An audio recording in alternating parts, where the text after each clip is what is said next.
कार्यालय मो सेवा केंद्र और जनसेवा केंद्र मानकरे मागणारे आवेदन करि परिबे। हां ठीक कहिला मते एबे आ तम ऊपर निर्भर हबाक पड़िबन बुझिला एबे राज्य सरकार को सुभद्रा योजना रे मो भी पैसा पाई आ निज खर्च निजे उठेली। अधिक जानिबा ପାଇଁ निशुल्क सुभद्रा हेल्पलाइन नंबर 14678 रे जोगाजोग करंतु।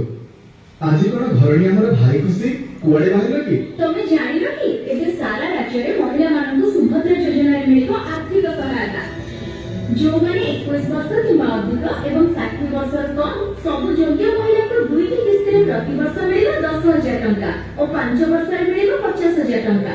हां मु भी सुनिछि एई योजना ପାଇଁ महिला माने मो सेवा केंद्र और जनसेवा केंद्र मानकरे मागणारे आवेदन करि परिबे। हां ठीक कहिला मते एबे आ तम ऊपर निर्भर हबाक पड़िबन बुझिलो एबे राज्य सरकार को सुभद्रा योजना रे मो भी पैसा पाई आ निज खर्च निजे उठेली। अधिक जानिबा ପାଇଁ निशुल्क सुभद्रा हेल्पलाइन नंबर 14678 रे जोगाजोग करंतु।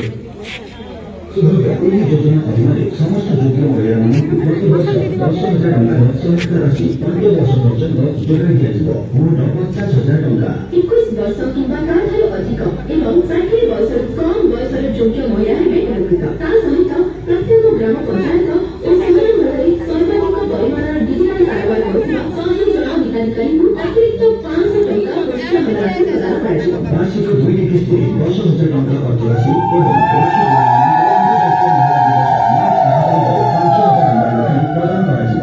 ଏବଂ आधार पेमेंट ब्रिज सिस्टम व एपीबीएस माध्यमରେ ହିତାଧିକାରୀଙ୍କ ଆଧାର ସଂଯୋଜିତ ବ୍ୟାଙ୍କ ଖାତାକୁ ସିଧାସଳଖ ଅର୍ଥ ରାଶି ପ୍ରଦାନ କରାଯିବ। ଘରେ ଘରେ ସୁବିଧା ଯୋଗାଯୋଗ କରନ୍ତୁ। ଆରେ ପୁଅ ଶୁଣିଲି ପରା ରାଜ୍ୟ ସରକାର ମହିଳା